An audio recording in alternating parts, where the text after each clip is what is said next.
Hi, and welcome back to the 2021 Economic Depression and Preparation channel. I'm your host, Tony. Thank you for joining me. Please be sure to hit that subscribe button to get the latest financial news in the United States and sometimes beyond. Today, our topic is going to be something very simple.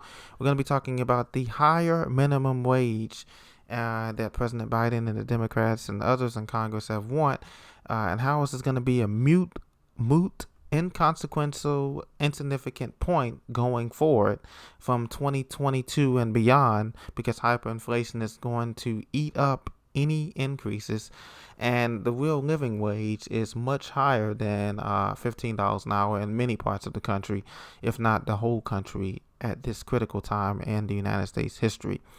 And that's also going to affect housing and education and businesses. Small businesses are going to continue to die as they have to absorb the higher cost of paying these wages. And we know that these companies, the rich mega billionaires, do not want to pay benefits and do not want to pay retirement or anything, and they're replacing with automation and robots in stores like Walmart's and all across the country and other stores as well, for doing all tasks such as self-checkout now, and cleaning, and everything else is done by automation. So this is going to be a killer, but let's go to it. As you can see, one moment here, you can see that President Biden, according to usnews.com, activists fear Biden's commitment to higher minimum wage.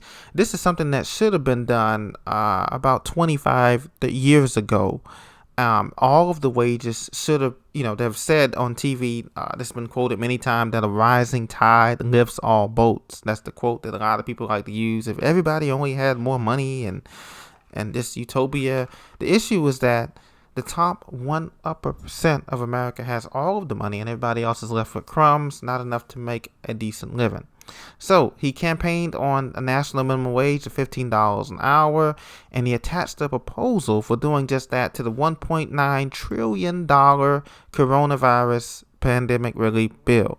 Now, what's interesting to note about this is that Press Secretary, White House Secretary Jen Psaki has said that the risk is that the package, the stimulus package, is too small and not too big. And so they actually wanted more money, but that tells you that we are basically bankrupt or insolvent as a country, because we having trouble passing a $1.9 trillion bill. And we couldn't even get, when our former President Trump was in office, we couldn't get a wall built all the way around the Mexican border because we ran out of money. So this is the challenges that we face, and this is why I say that the depression is going to last 10 to 15 years. But look at this here. The current minimum wage is at $7.25 an hour. They want to increase to $15 per hour. The issue is this.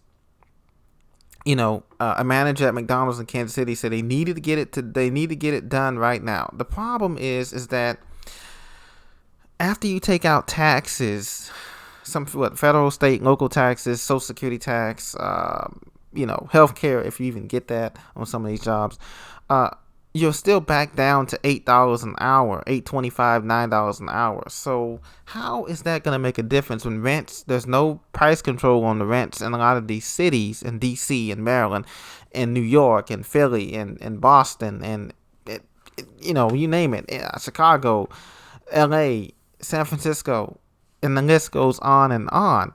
There is no price control on the rents or the mortgages. So how can a person making, we'll use this range, between $7.25 and $15 an hour afford to live on anything? They can't. They have to be living with roommates, several roommates, or even living at home with their parents if you're a younger millennial. It's just absolutely a disaster. And remember now, this $15 an hour that they're talking about, this is going to be phased in gradually. So this may not even come to fruition. The full $15 maximum amount may not come into fruition until Biden's last year, like 2023, 2024, just before he's getting ready to go out and ride off into the sunset, of his presidency, because they said they're phasing this in through the 4 years, and they haven't even started. So, Democrats have long promised an increase, supporting $15 minimum wage since the 2016 political platform, but hasn't delivered. And that's a common theme because you remember that the two Democratic senators in Georgia, Raphael Warnock and Ossoff, promised a $2,000 stimulus check when they got appointed to Congress. Well, they've been appointed, and so far the $2,000 stimulus check is just pipe dreams because we know that the current stimulus check is only supposed to be $1,400. That's coming in mid-March, March 15th to be exact, a month from now. So how can they, if they can't even give us a $2,000 stimulus check they promised, how can they deliver on a $15 minimum wage when adjusted for inflation right here? The purchasing power of the current $7.25 wage that everybody's been getting as far as the minimum wage has declined more than $1 in the last 11 plus years. So the real thing that we should be advocating for in our government and in our local economies is good paying jobs, whether that's through automation, robots, where humans can have a part in that. It's not so much just increasing the minimum wage. It's what we need to be worrying about is increasing the purchasing power of this dollar. The U.S. dollar is in decline in all levels, whether you make $30 an hour or $15 an hour, $10 an hour. Hyperinflation is going to eat this up, purchasing power up in the next 2 years, and they know that. Both Democrats and Republicans know that, and so that's going to be the issue going into 2022. Actually, starting this year, but going into 2022, it's really going to accelerate. So it won't matter if you get $15 an hour, $30 an hour, $40 an hour. If you haven't put anything aside to handle this hyperinflation and hedge yourself against this hyperinflation, either through getting into gold and silver, cryptos, Bitcoin, or any other of the cryptos, to try to hedge yourself against this hyperinflation that's coming. And if you don't have food, water, medicine, supplies, survival supplies, you need to get those because they're going to go up in price starting this summer because of the supply shortage and trade deficit we have with China right now. They've already said yesterday, I don't know if you've seen the report yesterday, it was showing that China was saying that a lot of their ports are closed and their shipping delays 3 to 6 months on stuff like furniture.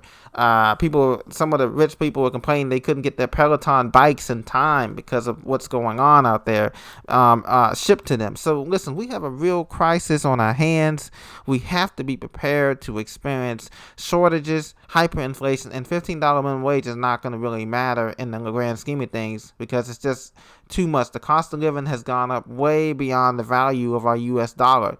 And so the Federal Reserve, let me just sum it up. The Federal Reserve has said this in closing. They said that we can print up as much money as you need to keep the government running. That's what the Federal Reserve Bank said. But they said that we cannot guarantee its purchasing power, and therein lies the problem. The problem is not a $7 or $15 minimum wage. The problem is the purchasing power of the dollar has declined for the last 55 years. And so since the dollar is crashing, it's not going to matter. What we really need to do is figure out a way to get this economy back in grind on the digital economy, if we're moving toward that, back in line with the rest of the world, so the dollar will actually have some value and purchasing power in America today. Thank you very much for joining me. This is your host, Tony, and have a great day today. God bless. I'll talk to you very soon again. Later.